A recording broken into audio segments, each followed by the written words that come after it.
All right, guys, guess what? I'm back. And not only am I back, but ICE is back too. And I'll tell you what, every single time I either go away with the family or like I just was sick for a little bit of time, shit hits the fan. Every single time. I mean, really, you know what I'm talking about if you follow this channel. And, let me just start by saying this, okay? Our leaders here, our so-called leaders, if they were watching an old Western movie, I really feel as though they would not be able to differentiate between who the good guys are and between who the bad guys are. Really, they would be completely lost. They don't know their left from the right. They don't. It's absolutely insane to me. And for that reason, I think this is exactly why we are in the position that we're in. ICE is back with Patriot 2.0. That's the name that Tom Homan, former ICE director, is giving this immigration enforcement here, at least the operation in Massachusetts. And guess what? Not only is ICE back, but they're going to be here permanently. That's what they said. That's not what I said. That's what they said. And I want to talk a little bit about that today as well. So apparently they are pulling officers from states like Florida and Texas, where clearly there must be some more substantial cooperation between local law enforcement and ICE. So now they're setting up permanent residency here in Healy's guest room. Okay, that's pretty much what's going on. All right. Now, both the Healy administration and Boston's mayor, Michelle Wu, they're trying to call this intimidation and some kind of like political theater. But if they think that public safety is just theater, then I think both Healy and Wu are basically the directors that are handing out the scripts where ICE always plays the villain. That is what's going on, and I'm going to talk about that as well.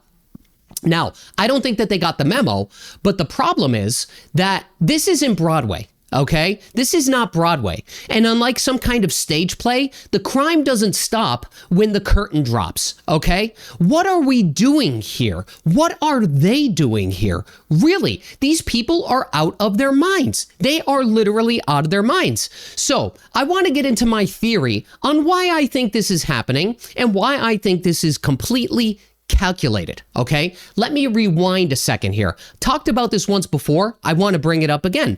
Do you remember when Healy first came into office, the state's home base program, it was relatively small, helping out around maybe 1,200 to 1,500 families transition out of the emergency shelter system into private apartments. Fast forward 2.5 years later, and that number has completely exploded. There's over like 9,000 families that are pretty much just being placed into apartments across the Commonwealth inside of your neighborhoods. That is a 5-fold increase. And I don't think this surge is just happening out of nowhere, because this is what aligns perfectly with Trump's reelection in November of 2024 and Tom Homan's CPAC announcement in February of 25, back when he said that ICE would be coming down hard on sanctuary cities, starting with Boston. And remember, just 17 days after Trump won, Healy announced these sweeping changes to the shelter system. Do you remember this? Saying that the state would phase out the hotels and even shut down the shelter program entirely by the end of 2025. But then, after Homan's ICE announcement and the first wave of the raids that happened here and in Boston, Healy ended up accelerating that plan. That's when I got a lot of the pictures from a lot of the people that are U.S. citizens inside of the shelters that they would be phasing it out. And by they, I mean Healy. She sent them letters that said that they had to leave by June 30th, which was 6 months ahead of schedule. That is not a coincidence, guys. So let me reiterate here, just so you're following me. Trump wins. Healy announces the shelters phase out. Homan says ICE is coming then to raid Boston, okay? Then right after that, the home base program is spiking by thousands of families in a single quarter. Then by June, the shelters are emptied 6 months early, which ended up pushing thousands of families into apartments across the state. Now, let's think about what this actually does or what this actually did. And this is, again, why I think they are setting up permanent residency here in the Commonwealth. You know, when families are in centralized shelters, ICE, I would think, knows where to find them. They're all in one spot, okay? You know, quiet transfers could happen behind the doors. Nobody is filming it. Nobody is protesting. And really, it barely makes the news. However, when families are spread across neighborhoods, thousands upon thousands of apartments statewide, suddenly ICE has to go door to door, block by block, and that's when these raids end up getting messy. And I think that's by design. Because that's when the neighbors, they whip out their phones, and that's when these advocacy groups have an opportunity to mobilize. And really, guess what? Right on cue in March of 25, that is when the coalition called Loose Mass, they launched what they called an ICE Watch hotline. Volunteers started tracking raids, filming arrests, and even showing up in person to confront ICE agents by May. And since then, Loose Mass has rolled out a full public campaign with dozens of partner organizations and donors across the state. So while Healy and her team insist that this was all about cost savings and overcrowding, I don't think that's true, guys. I think the reality is that dispersing thousands of families into private housing did two very, very, very convenient things. Number one, it made ICE's job of locating people a lot harder. It also made ICE's enforcement way more visible, way more public, and way easier to frame this as a chaotic event or cruel, okay? This, again, is done by design. And the worst part is when the state scattered these people all over the damn place, they didn't solve a problem. They only made it worse, because now, instead of ICE quietly picking up violent offenders out of jails, you got collateral arrests happening inside of these neighborhoods. And that creates the absolute perfect setup for this administration and their friends and colleagues in the legacy media to put a microscope or a spotlight on the handful of cases where someone might get detained even if they're here lawfully. Forget all the people that killed other people and raped kids and all this other stuff. We want to zero right in on the people that may have been arrested that were here legally. That's it.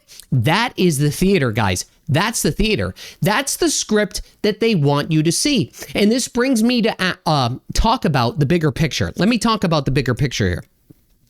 And here's where I think most people may miss this mark, because this isn't just about policy, and it's not even about politics anymore. But I do think it's about something much, much deeper. Look at it this way, okay? At its core, this is a fight over the truth. This is a fight over the public perception, and this is a fight over power. Because when safety is dismissed as theater, like they call it, and law enforcement is always cast as a villain, how do they think that affects public perception? Really, how do they think that affects it? They know what's going on here and they know what they're doing. They're attempting to rewrite what following the law actually means. And remember, these people, they don't want to follow the law. They want to be the law. That's why there are so many barriers and so many roadblocks that they've created so that they could shield themselves and simply say, we are following the law. It's the same line Michelle Wu uses on every single interview. It sounds noble. It sounds noble during speeches, but when the laws you created are designed to block any cooperation, to tie the hands of law enforcement, and to redefine what justice even looks like, then you are not upholding the law, you are bending the law. You're bending the law to fit your form of politics, and that's the trick. They don't stand on the rule of law, they stand on the illusion of law. And the difference between the two is the difference between order and the difference between chaos. Do we live in a society that's built on laws, or do we live in a society built on narratives? Because if you can bend these laws or create new laws or generate new laws to fit your politics, is it really even law anymore? In my opinion, that is the real theater here. The speeches, the press conferences, the carefully crafted narratives, it's all just a performance designed to make you forget what's actually happening on the ground. Most people don't even understand why ICE can't just go and arrest people here and make it simple, okay? They are up there, on stage talking about compassion and values, but behind the curtain, they are bending the rules. They're moving the goalposts, and they are calling it justice. That's not leadership. That's not leadership. This is show business, okay? That's what this is. These people deserve to win an Oscar for the best writer, the best director, and the best actor in this political drama that they scripted themselves. That is the theater here. And the more and more that they keep on putting up these roadblocks and they keep on trying to say that they're following the law, what happens is people start to believe that. Okay, people will start to believe that because then they will go and reference again the laws that they created. And on paper, it looks like they are following the law. Again, they are. But if you created those laws, you're only circumventing what the federal government wants to do. What's stopping them from creating all of these other type of rules and laws and legislation that will only impact the residents here in general? Okay, it's an open door. It's an open door policy here. And it's a massive, massive problem. But overall, that is what the theater here is. That is what it is. It's basically gaslighting the public into thinking that they're the ones on the right side doing the right thing and that they're the heroes in this story. And law enforcement and ICE and all of these other things, they're wrong. They're the villains. Okay, that's the way that it goes. That's it. That's all I want to talk about today, guys, without making this too long and getting too fired up. But anyway, I have a lot more videos that I'm going to work on. I just need some time to put them together. I had a few minutes here today before I have to pick up my daughter from school. And this is something that I wanted to talk about. So that's it. I'll see you in the next one, guys. Bye-bye.